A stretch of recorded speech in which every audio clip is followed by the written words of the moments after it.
Okay, so our next presenter is presenting under the name of Haka Says, and he will explain what that means. It's actually a Japanese term, and his Japanese is a lot better than mine. And so Haka Says is a builder and experimenter that's been studying fringe sciences his entire life. His interests and projects have spanned a wide array of fields, from electronics to computers to engineering and machining.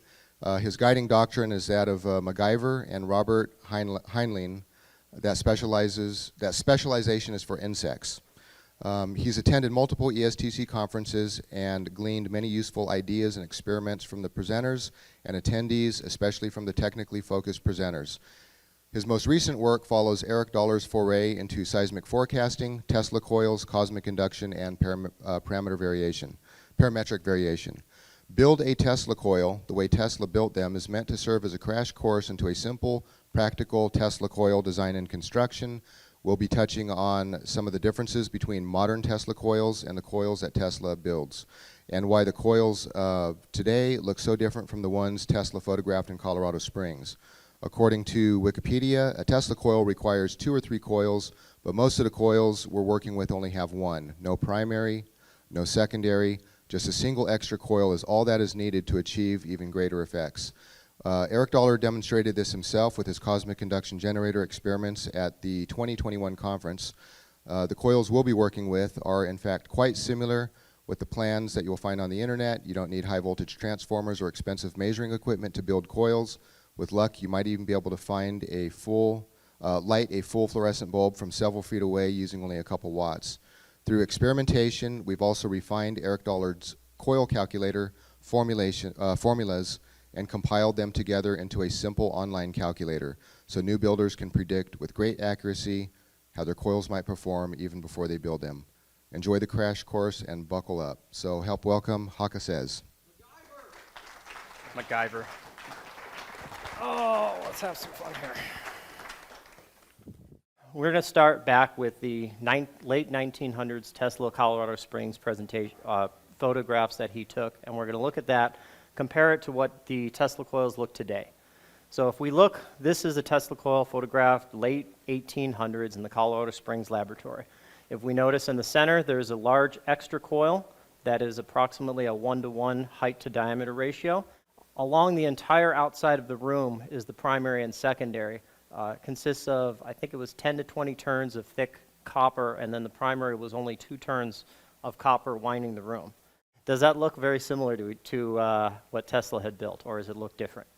So we'll notice the extra coil on here is missing. That one only has 2 coils. The primary on here was 2 turns of thick strap. Primary on there is closer to 10 turns. The secondary on here, which we'll call this the secondary for purposes, we'll say the high voltage coil is many hundreds of turns of copper wire, whereas this one is less than a couple hundred. This is the Tesla coil, the Colorado Springs replica from 2019 that was presented at the other Energy Science Conference. And we compare Tesla's original coil with what was presented there presented from Eric Dollard. So it's difficult to see in the schematics, but on the very top right was what Tesla's notebook schematic of what he was building. The primary is omitted, and what it is there's the secondary coil and the extra coil and the antenna or dielectric lead on the end. We compare that to the coil from Colorado Springs. It has an effectively identical configuration with the secondary and Tesla coil in series with each other. And we'll notice the extra coil in here had only something like 100 turns. That was something around 100 turns. Secondary, about 20, primary, about 2, primary, about 2. So it's much more close match to what was done over 100 years ago. The difference between the modern and the Tesla coil is I happened to do this experiment the morning that video was presented, but one of the electrical-minded YouTubers had done a presentation making a Tesla coil, and he actually was nice enough to have the meter on there, 20 volts at 1 amp. And you can see he can just barely light a tiny compact fluorescent bulb at, let's say 6 inches. We'll give him a little credit. The one that I had done the same morning using the function generator, I had made it to just about 3 feet. demo's 4 watts, but that was only because I didn't have equipment that could measure accurately below 5. So it turns out it's actually significantly less than 4 watts. And lighting a full fluorescent tube, not very bright, but it does light it to multiple feet away using basically no power. So it's extremely efficient compared to, obviously, those types of Tesla coils. Framing material, this took some time to develop, but it's explaining basically the same thing. The dissipation factor is the dielectric loss tangent, which is the long way of saying how much is lost over time in a Tesla type system. Wire selection, our goal for this is we want the lowest resistance practical. Ideally we want 0 ohms, but then we got a cable that weighs 400 pounds and costs $20,000, so that's not going to work. A good starting point though is 20 gauge or thicker copper magnet wire. That's most of the stuff we've been working with. If you're trying to go better and do the Rolls-Royce coil, you can do silicone coated wire, silver coated Teflon wire that all have really good characteristics. Litz wire, which is the multi-strand copper wire, tends to have really good characteristics out of RF.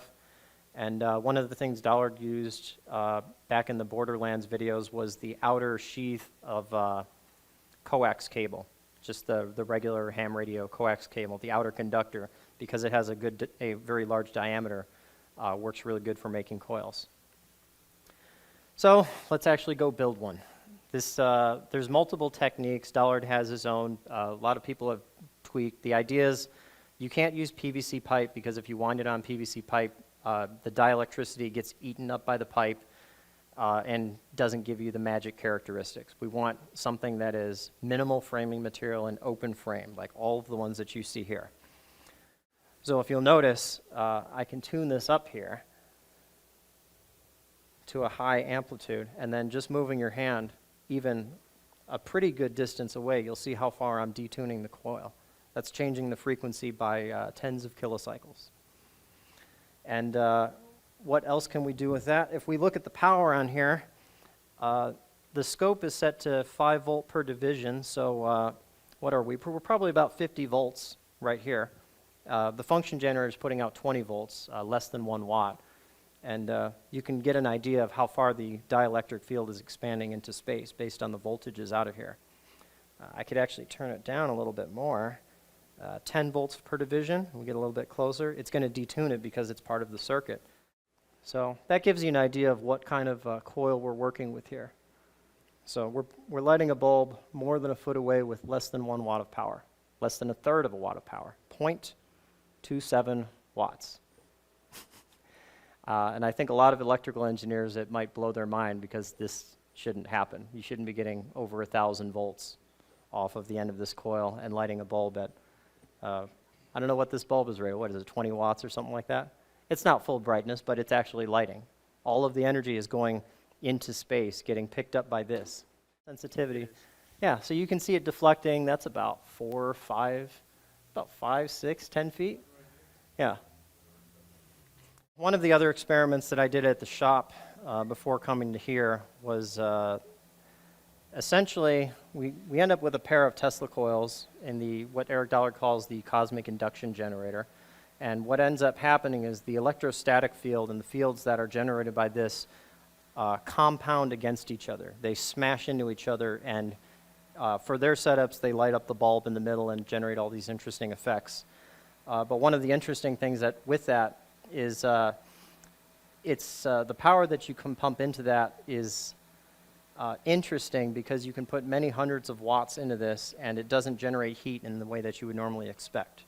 So this isn't exactly the setup, but I have a similar coil. We couldn't quite tune it up, but the idea is this is a high voltage ham radio amplifier supply rack that lets me get something like 1.6 megacycles to, it's all the ham radio band, 1 to 30 megahertz or so at theoretically 2.5 kilowatts.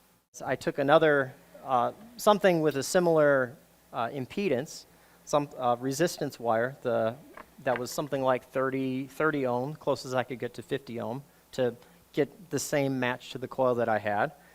And once I started powering it up, we'll see if this handles today, but what I'm going to do is I'm going to see how many how much power we can dump into this and see how much heat is generated with the equivalent amount of power. So I'm not sure what's going to smoke first, so we'll find out. So we're only 30 watts right now. It's nothing. It's just, you know, kissing the top of it. We push it up 70 watts, 100 watts, 200, 300, 400, 500. Yeah, I'm going to let it sit at, let's just say 700 watts. So we let that sit for a minute. There's enough heat being generated by the resistance wire. You can see the paper start to singe from the power that's being dissipated. So this is the same setup that was going into the pair of Tesla coils that wasn't generating that kind of heat.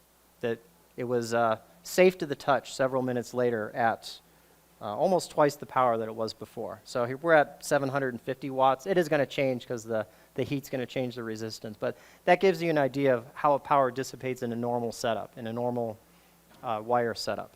Between the few of us that have been experimenting with this, we have had some successes at, what is it, 20 feet? Well, we're over 100 miles apart. We did have some successful, we had some successful or potentially successful tests getting 145 miles at less than 100, at less than 100 watts, and it was no antenna. This is the antenna, and they just really good grounds on both sides, and we did have really intermittent but functional communication. But we're just scratching the surface, so anybody here can do the same type of thing and report back on the results. If we scaled this down, we could end up making a high voltage power supply that had only one coil, no primary, no secondary. It would take the output, rectify it, rectify both potentials, and have that charge a capacitor, and there's your high voltage source. So maybe possibly vacuum tube power supply or some high voltage experiments. Homemade theremin or anything like that, because as you notice, you're changing the properties of the circuit, moving your hand anywhere in there. You could also make a motion sensor that was impossible to break because the dielectric field, there's no way around it. Armstrong oscillator, that's what Adrian has over here. That's also what a lot of you'll see online if you look up vacuum tube Tesla coil. The schematics and guidelines they give you is generally an Armstrong oscillator setup. Didn't have enough space or room or weight to bring everything, but that was one of the ones I was interested in. Vacuum tube, very simple once you see the schematic and actually start building it. A year ago, I had not touched a vacuum tube, but thanks to Griffin and some research online, I'm pretty comfortable making vacuum tube coils that function, well, decently. Neon sign transformer will work too, and I think that is it. So all I say for her to finish this is go forth and build. I hope I've given everybody enough information they have to begin constructing, experimenting, and messing with this stuff. Hakase is a bilingual play on words. Hakase is a Japanese word for professor or scientist or teacher. So Hakase is professor speaks. Okay? Thank you very much.